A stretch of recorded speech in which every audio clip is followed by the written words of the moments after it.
이사야 52장 7절에 있는 말씀 찾으셨으면 우리 한 목소리로 같이 읽도록 하겠습니다. 좋은 소식을 전하며 평화를 공포하며 복된 좋은 소식을 가져오며 구원을 공포하며 시온을 향하여 이르기를 내 하나님이 통치하신다 하는 자의 산을 넘는 발이 어찌 그리 아름다운가. 아멘. 네, 오늘은 대림절 네 번째 주일입니다. 그리고 오늘 오전에 기사를 보니까 코로나 확진자가 최대로 많이 나온 날이기도 하더라고요. 참 마음이 아프고 여러 가지로 힘들지만 또 우리가 이 어려운 시대를 이길 수 있는 것은 뭐냐면 다른 방법이 없는 것 같습니다. 오직 예수 그리스도 안에서 주시는 참 평안과 하나님 말씀으로 회복되어지는 우리의 삶이 되길 소망합니다. 자, 그런 의미에서 오늘은 대림절 네 번째 주일이고요. 그리고 주님께서 우리에게 여러 가지 우리를 구원하시기 위한 모습으로 오셨지만 그 중에서도 또 좋은 소식으로 오시는 주님을 이 시간 맞이하시면서 더욱더 이제 며칠 남지 않은 성탄절 우리가 절기로 지키고 있는데 정말 주님의 오심이 매일매일 삶 가운데 우리에게 오시는 그런 시간이 되었으면 좋겠습니다. 오늘 말씀 가운데서 이제 좋은 소식으로 오시는 주님을 생각하면서 이런 여러 가지 글을 읽다 보니까 이런 게 있더라고요. 우리는 미디어를 의식하는 시대를 살고 있습니다. 그렇죠? 그리고 우리가 정말 이 미디어의 그 대중이 얼마나 사람들에게 정신적인 영향을 또 끼치는지도 여러 가지로 생각해 볼 수 있어요. 그래서 복음의 전도 유형도 사실은 많이 달라지고 있습니다. 예전에는 어떻게 전도했냐면 뭐 우리 권사님이나 연세 있는 분들 더 하시겠지만 저희 이제 청년 시절 학생 시절 때는 노방 정도를 좀 많이 했던 것 같아요. 기타 하나 메고 이렇게 쭉 서가지고 찬양하면서 여러 사람이 이렇게 가서 복음을 전하고 전도지도 돌리고 뭐 사형리나 여러 가지 이런 이야기들을 하면서 교회를 증거하기도 하고 했던 복음을 전했던 그 시절이 있었습니다. 그리고 또 여러 세대가 있으면서 뭐 아파트 전도도 있었고요. 또 관계 전도도 있었고 총동원 주일도 있었고 여러 가지가 있었습니다. 그런데 오늘날 되짚어보면 코로나라고 하는 이 하나가 딱 오니까 이 모든 걸 아무것도 할 수 없는 시대가 되어버렸어요. 그래서 대부분의 많은 사람들이 어떻게 하냐면 이제 미디어를 통해서 전도를 합니다. 저희도 마찬가지지만 저희 개척하고 나서 거리에 나가서 전도를 못 해봤습니다. 왜냐하면 사실 교회가 또 확산을 하는데 여러 가지 영향도 있었고 또 요즘 시대 가운데서 이렇게 전도하는 것을 그렇게 좋은 시선으로 바라보지 않기 때문에 어떻게 고민을 하다가 이런 여러 가지 루트를 통해서 또 방송을 통해서 영상을 통해서 전도하는 그런 방법들을 여러 교회들이 모든 교회들이 지금 사용하고 있습니다. 이것을 너무나 무방비하게 너무나 많은 것을 설교를 또 너무나 많은 것을 노출하는 거 아니냐라고 할 수 있지만 그렇다고 해서 복음 전하는 것이 옳지 않다라고 볼 수는 없는 거예요. 여러 가지 이런 방법을 통해서 마찬가지로 이런 일들 때문에 원칙적으로는 누구도 전도하는 이 방법들을 뭐라고 할 수 없습니다. 그럼에도 더 나은 방법이 있더라고요. 그러니까 이런 여러 가지 영상을 준비하고 여러 가지 방법들을 준비해서 하는 것보다 가장 좋은 게 뭘까라고 고민해 보면 그것은 바로 뭐냐면 훨씬 더 효과적인 방법. 네, 그게 뭐냐면 거룩한 소문입니다. 거룩한 소문. 이거는 예전 시대나 지금이나 마찬가지예요. 네, 이런 거죠. 내가 알고 있는 누가 있는데 이 아무개가 하나님을 믿고 완전히 변화된 것을 알아요? 이렇게 얘기하면서 정말 그 사람에게 놀라운 일이 막 생기고 있어요. 라고 하는 이 소문을 내는 거잖아요. 그러니까 이건 소문이라기보다 사실을 증거하는 거죠, 사실. 네. 이것은 우리가 아는 것처럼 훨씬 더 미디어를 통해서 많은 것을 보여주고 하는 것보다 효과가 있습니다. 그리고 복잡한 기계가 필요치 않아요. 저희도 영상으로 하지만 아직 개척교회고 부족하다 보니까 영상 장비를 준비하지 못하고 이런 거에서 막 계속 힘든 부분들이 있습니다. 사실 정말 큰 교회나 제대로 갖춰진 교회 아닌 이상 다 어려움이 있을 거예요. 그런데 이 거룩한 소문에는 장비가 필요치 않아요. 영상 장비나 이런 국가의 장비들이 필요치 않습니다. 그리고 더 중요한 것은 조직화된 것도 아니고요. 전산화된 것도 아닙니다. 그리고 비용도 들지 않아요. 가장 그래서 고민하는 것은 뭐냐면 요즘 시대에 이런 많은 영상들을 만들어내고 하는 것도 중요합니다. 저희도 하고 있으니까. 그런데 더 중요한 건 뭐냐니까 성도가 거룩한 삶을 통해서 변화되는 것을 증거해 주는 거예요. 자꾸 소문이 나는 거예요. 그러면 우리 잘 아시잖아요. 맛집은요. 네. 가보지 않아도 어떻게 가신지 아세요? 소문을 듣고 갑니다. 좋은 병원은요, 어떻게 해요? 찾아보고 가실 수도 있지만 요즘 어떻게 합니까? 좋은 소문이 듣고 내가 어디가 아픈데 그러면 그 병을 찾아가는 거예요. 아무리 멀어도. 네. 중요한 것은 뭐냐? 교회란 뭐냐라고 하면 예수 그리스도를 통해서 변화되어 있는 우리 삶을 보여주는 것이고 그것을 통해서 소문이 나게끔 하는 거예요. 네. 이것이 우리가 해야 될 좋은 소문, 좋은 소식으로 오시는 주님과 함께 나아가야 될 우리의 삶의 모습이기도 합니다. 자, 이러한 거룩한 소문이 날 때 하나님께로 나오는 사람들은 자연적으로 많아지게 되는 거죠. 네. 그리고 오늘을 살아가는 우리가 가장 추구해야 될 신앙적인 모습도 그런 겁니다. 변화된 모습을 보여주고 그것을 소문을 내는 거예요. 우리의 삶을 보여주는 거죠. 그래서 이러한 삶으로 우리가 예수 그리스도를 온전히 바라보면서 이 대림절 네 번째 주일에 더욱더 그리스도의 향기를 날릴 수 있는 이런 우리 어려운 시대 가운데 그런 삶을 사는 우리가 되었으면 좋겠습니다. 자, 그런 의미에서 오늘 대림절 네 번째 주일을 맞이한 우리가 좋은 소식으로 그러면 오시는 주님을 기쁨으로 맞이하고 또 온전히 전하는 아름다운 그리스도인의 삶을 살아야 하는데, 그렇다면 주님은 무엇을 하시기 위해 오셨을까? 한번 살펴봤으면 좋겠습니다. 첫 번째는 뭐냐면 주님은 좋은 소식을 전하러 오셨다는 거예요. 이것도 말씀 7절 말씀이 이렇게 말씀하죠. 좋은 소식을 전하며 평화를 공포하며 복된 좋은 소식을 가져오며 구원을 공포하며 시온을 향하여 이르기를 내 하나님이 통치하신다 하는 자의 산을 넘는 발이 어찌 그리 아름다운가. 네, 이사야 선지자 이렇게 고백하고 있어요. 자, 오늘 말씀에 보면 이사야 52장 7절을 딱 이것만 읽었잖아요. 나머지 부분은 저희가 수요 예배 때 나눌 건데, 자, 기쁜 소식을 전하기 위해서 쉼없이 달린 이 장면을 딱 읽으니까 기쁜 소식을 막 누가 전하기 위해서 쉼없이 막 달려가는 마라톤의 한 장면이 생각났습니다. 여러분들 잘 아시지만 올림픽의 꽃이 뭔지 아세요? 어떤 종목인 줄 아세요? 방금 제가 말씀드렸죠. 마라톤이에요, 마라톤. 모든 수많은 경기가 있습니다. 수많은 경기가 열리고 막 한 다음에 맨 마지막에 열리는 경기가 바로 개막 전에 열리는 경기가 마라톤이에요. 그래서 모든 경기를 다 정리하고 마지막에 그래서 제가 가끔 보면 물론 이제 메달을 집계해서 우승팀을 가리지만 마라톤을 1등한 나라가 꼭 1등한 것 같은 느낌이 들 때가 있어요. 그만큼 마라톤이 올림픽의 꽃입니다. 모든 경기 중에. 자, 그런데 여러분 아시겠지만 마라톤이 어떻게 시작되었는지 그 유래에 대해서 혹시 들으신 적 있으세요?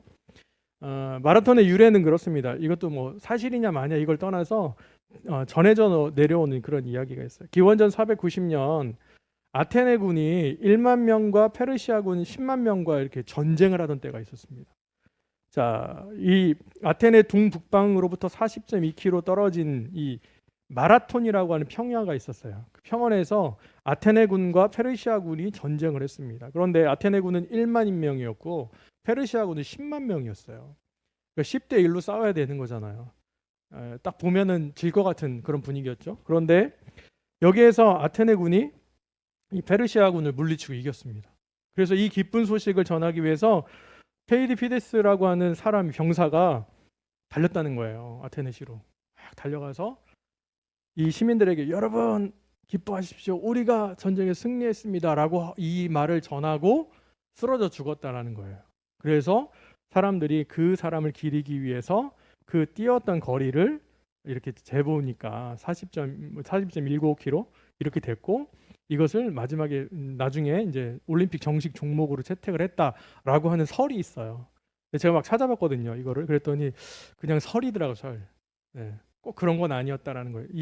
이거에 얽힌 이야기가 있지만 어찌됐건 이 페이디피데스라고 하는 이 사람이 이것을 전하기 위해서 막 달려갔던 이 장면 있잖아요. 이 기쁨에 우리도 그렇잖아요. 막 무엇을 정말 좋은 소식을 전하게 달렸을 때 이 기쁨과 감사함 이것이 있잖아요.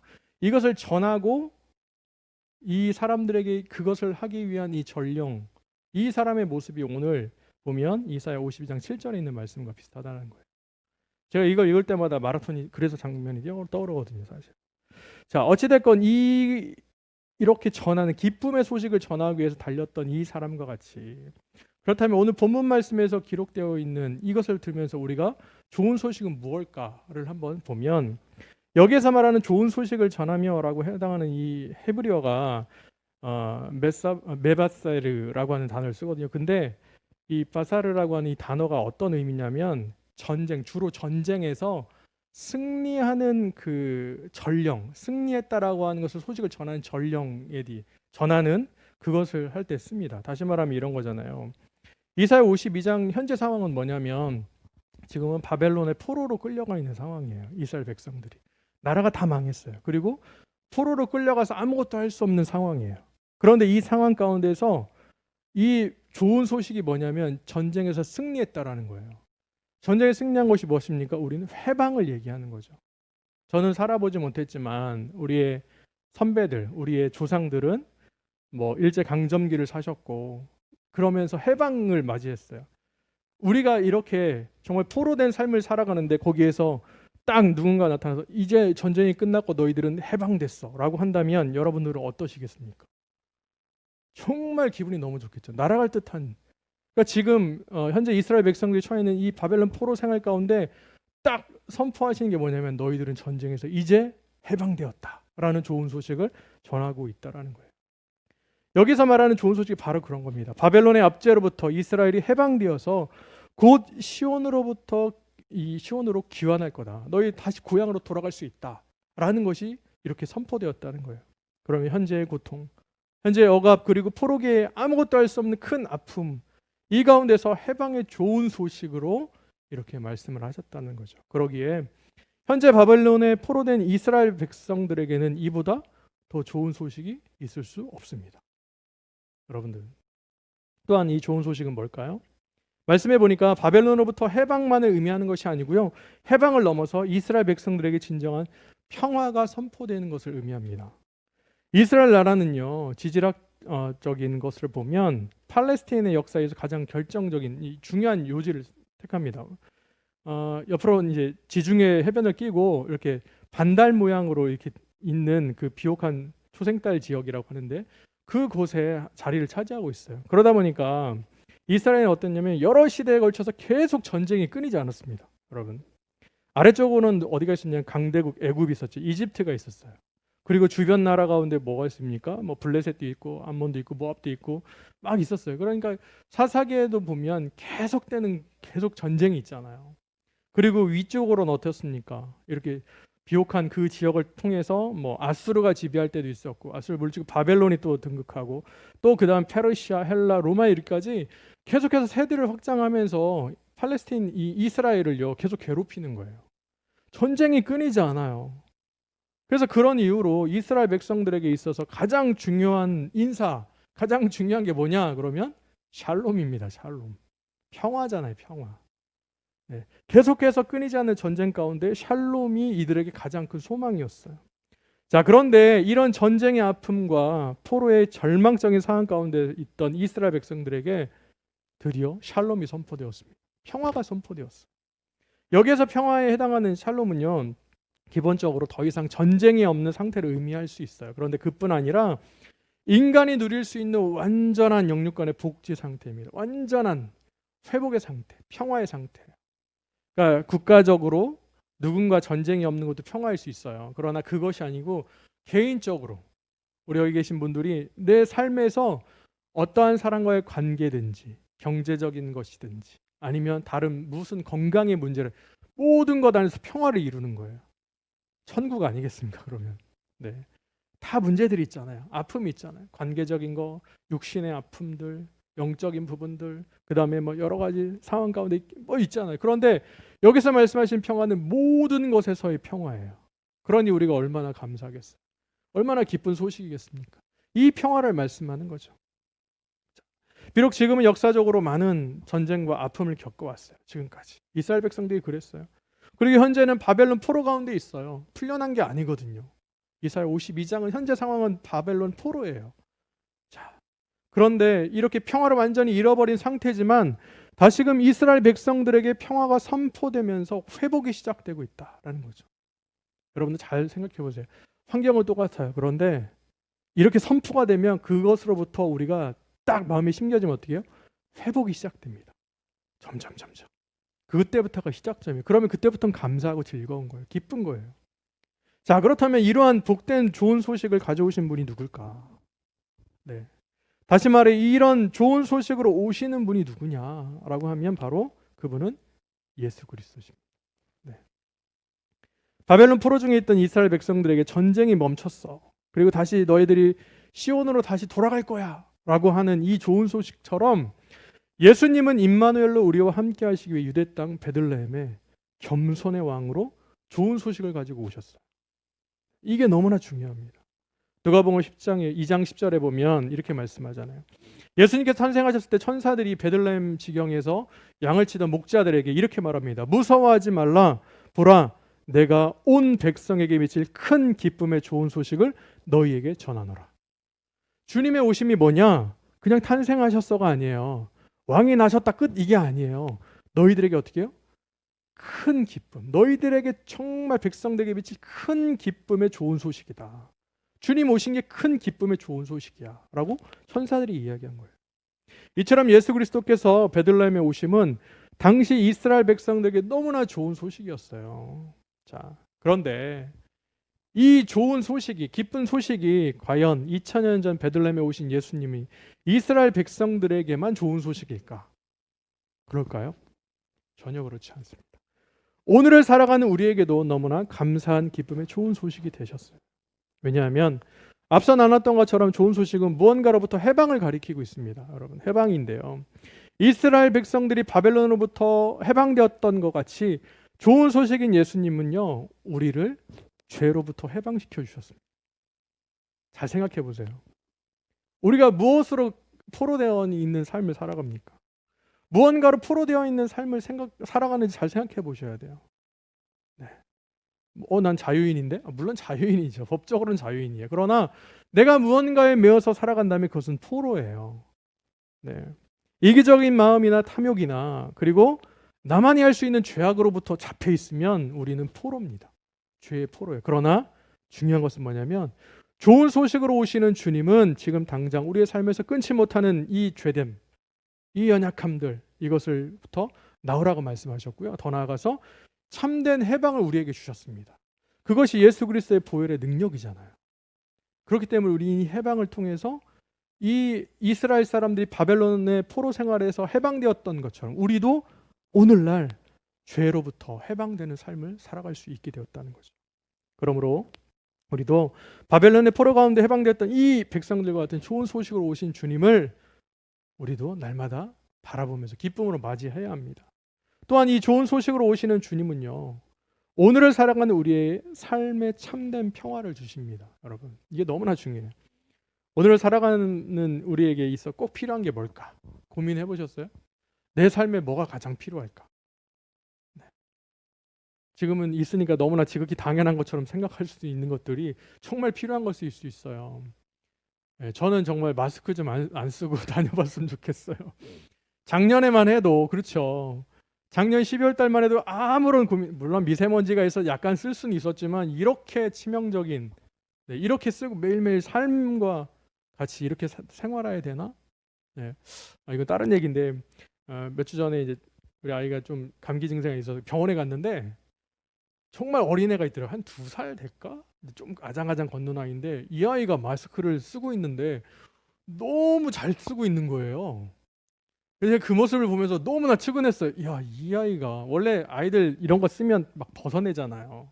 그런데 이 아이가 너무 잘 쓰고 마스크가 뭐 얘기하다가 내려가니까 딱 이렇게 올리고 너무 자연스러운 거예요. 그래서 마음이 너무 아팠어요. 이 아이들에게 우리가 무엇을 선물한 건가?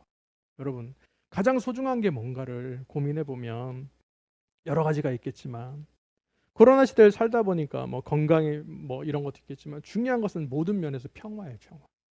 아까 말씀드린 것처럼 건강에 평화가 있으셔야 되잖아요. 그렇죠? 경제적인 것에서 평화가 있으셔야죠. 다른 이웃들과의 관계에서 평화가 있어야 돼요. 그런데 이 모든 평화는 우리의 힘으로 얻을 수가 없어요. 네, 코로나 뭐 백신 나오고 뭐 잡아간다 하지만 사실 이런 부분에서 우리가 할 수 있는 게 아무것도 없습니다. 여러 시대 가운데서 이 모든 것 안에서 주시는 참된 평화는 누가 주시냐? 바로 예수 그리스도 안에 거할 때만이 우리는 그 평안을 누릴 수 있어요. 사랑하는 여러분, 주님은 바벨론 포로된 이스라엘 백성들에게 그리고 예수님 당시에 소외된 사람들에게 더 나아가 온 인류에게 참된 해방과 평화를 주시기 위해 기쁨의 좋은 소식으로 오셨습니다. 그러므로 오늘을 살아가는 우리도 참된 해방과 평화의 좋은 소식으로 오신 주님을 기쁨과 감사함으로 맞이하셔야 돼요. 이번 성탄절 어떻게 지내냐면 화려하지 않고 기분이 나지 않고 쓸쓸하고, 네, 예수님은 더 쓸쓸하셨어요. 태어나셨을 때. 그 주님을 우리가 마음에 모시고 주님과 함께 나아가는 정말 참된 더 깊은 그런 영성의 그런 시간들이 되어야 합니다. 이것이 바로 기쁨의 좋은 소식으로 오신 주님을 맞이하는 그런 모습이기도 합니다. 아무쪼록 이번 성탄절은 그렇게 기쁨과 감사함으로 주님 오심을, 좋은 소식으로 오신 주님을 맞이하시는 우리의 삶이 되길 간절히 소망합니다. 자, 그러면 두 번째는 주님은 오늘도 좋은 소식이 되어 주신다는 사실입니다. 여러분, 이거 한번 다시 읽을게요. 본문 말씀 7절에 보면 좋은 소식을 전하며 평화를 공포하며 복된 좋은 소식을 가져오며 구원을 공포하며 시온을 향하여 이르기를 내 하나님이 통치하신다 하는 자의 산을 넘는 발이 어찌 그리 아름다운가. 제가 설교를 준비하면서 어떤 글을 읽었습니다. 경북 안동의 한 공사장에서 건축 공사하는 도중에 유물이 발견된 거예요. 자, 유골과 함께 꽤 오래된 듯한 종이에 쓰인 편지가 잘 보존되어 있었는데 그 편지에는 이렇게 쓰였습니다. 병술년. 네, 병술년 그럼 모르잖아요. 1586년이에요. 병술년 초하룻날 아내가. 이런 제목이 붙어 있더래요. 자, 그 글의 내용은 이렇습니다. 당신은 늘 나에게 머리가 하얗게 새도록 살다가 함께 죽자고 하시더니 어째서 나를 두고 먼저 떠나셨나요? 우리 같이 어여쁘게 사랑하는 사람이 또 있을까? 아무리 생각해도 신기하다고 속삭이더니 그런 적 없다는 듯이 이제는 왜 안 계시나요? 세상 천지에 이런 원통한 일이 또 어디 있을까요? 꿈속에서라도 당신을 만나 이야기를 나누고 싶어서 이렇게 편지를 적습니다. 혹여 보거든 꼭 내 꿈에 찾아와 주세요. 이런 내용이 있었대요. 그래서 이 편지를 연구를 했답니다. 어느 시대에 누가 쓴 건지.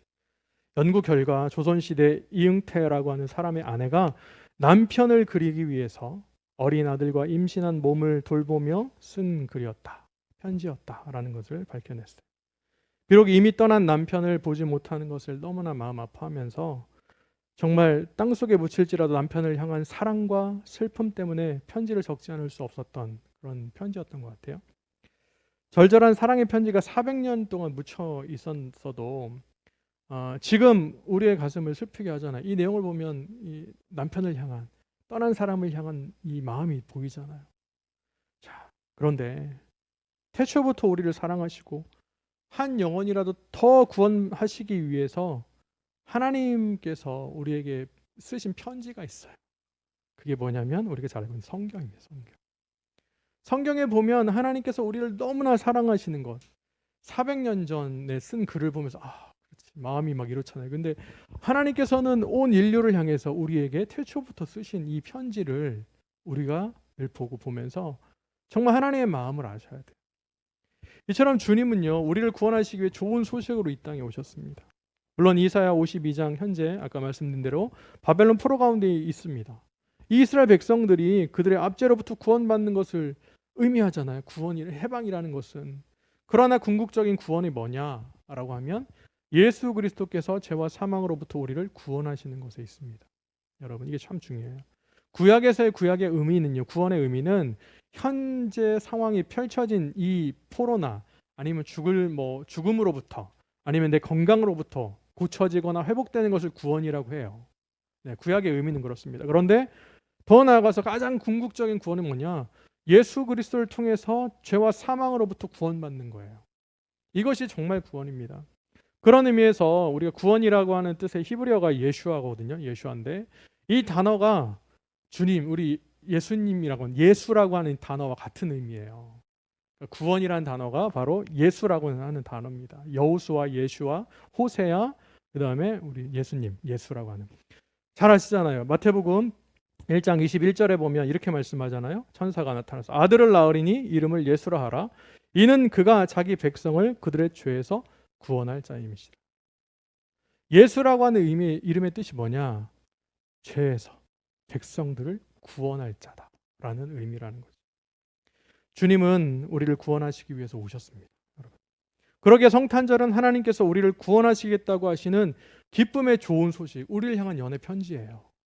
이게 너무나 중요합니다. 성탄절은요, 우리가 물론 오심을 축하하는 거지만 자꾸 변질돼서 우리끼리 파티하고 즐기고 이런 시간이 아니고, 하나님께서 우리를 구원하시겠다고 편지 쓰신 거예요. 그 편지, 좋은 소식을 우리가 맞이하고 주님 기쁨으로 감사함으로 예배하는 날이 되어야 한다는 거죠.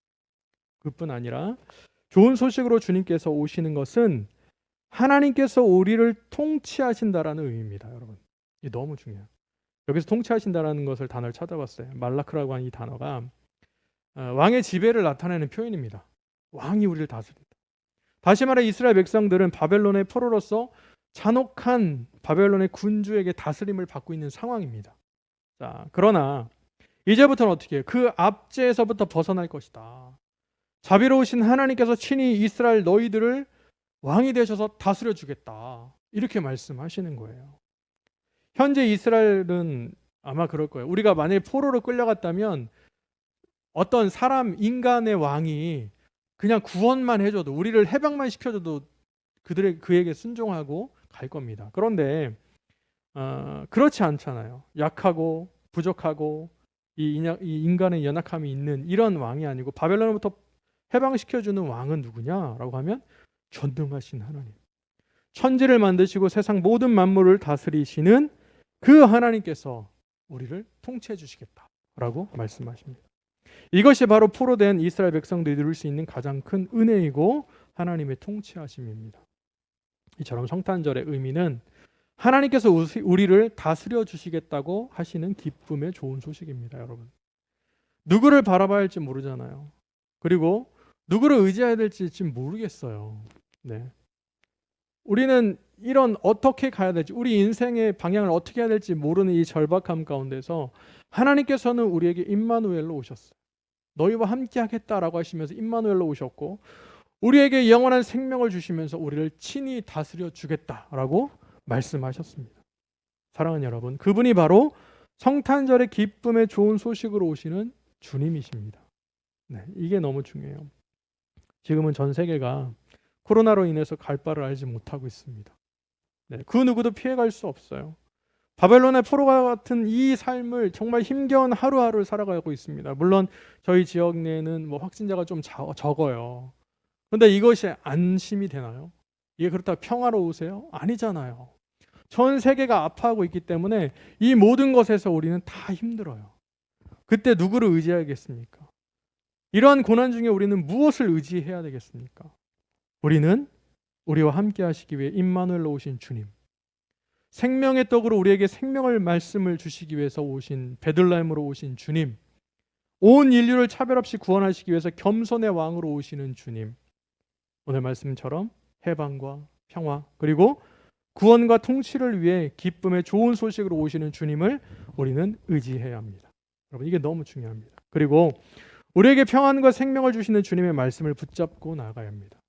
우리가 잘 아는 말씀 시편 119편 50절에 보면 이렇게 말씀하잖아요. 이 말씀은 나의 고난 중의 위로라. 주의 말씀이 나를 살리셨기 때문입니다. 주님의 말씀이 늘 우리의 위로가 됩니다. 고난 중에 우리를 살리시는 것은 주님의 말씀입니다. 하나님의 말씀으로 우리는 살아날 수 있어요. 그렇기 때문에 이렇게 고백한 시편 기자처럼 우리가 하나님의 말씀 의지하고 살아갈 때 분명히 주님의 말씀은 우리의 발의 등이 되시고 우리의 길에 빛이 되어 주십니다. 우리가 어디로 가야 될지 알려주세요. 이것이 너무나 중요합니다. 그런 의미에서 우리는 좋은 소식으로 오시는 주님을 온전히 기쁨으로 맞이해야 합니다. 왜냐하면 주님의 오심은 바벨론 포로 시대뿐만 아니고 2000년 전 베들레헴만도 아니고 오늘을 살아가는 우리의 삶에 오시기 때문이에요. 네. 또 더 중요한 것은 12월 25일에만 오시는 게 아니에요. 매일매일 삶 가운데 우리에게 오시는 주님과 동행하셔야 됩니다.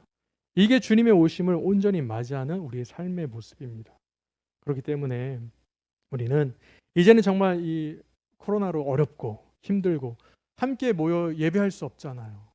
네, 지금도 오늘도 마찬가지지만 이제 이번 주 금요일 날이 성탄절인데 과연 성탄절엔 모일 수 있을까? 과연 성탄절엔 예배할 수 있을까? 네, 너무 하루하루가 힘든 삶을 살아가고 있어요. 그러나 그럼에도 중요한 것은 뭐냐면 우리에게 기쁨의 좋은 소식으로 오신 주님을 우리는 맞이하고 예배해야 된다는 거예요. 함께 모일 수 없다면 각자의 삶 가운데서 나에게 오신 주님을 맞이하는 그런 시간이 되어야 합니다. 그렇게 할 때 주님께서 주시는 참 해방과 평화 그리고 구원과 통치를 온전히 누릴 수 있게 됩니다. 그러므로 오늘 살아가는 우리는 좋은 소식으로 오시는 주님을 온전히 바라보면서 우리에게 오신 기쁨의 좋은 소식을 온 세상에 전하는 아름다운 성도님들의 모든 삶이 다 되시기를 우리 예수님의 이름으로 간절히 축원합니다. 기도하겠습니다. 주께 드린 우리의 삶을 통해 주의 나라가 이루어지게 우리 다시 한번 고백합니다. 내게 있는 모든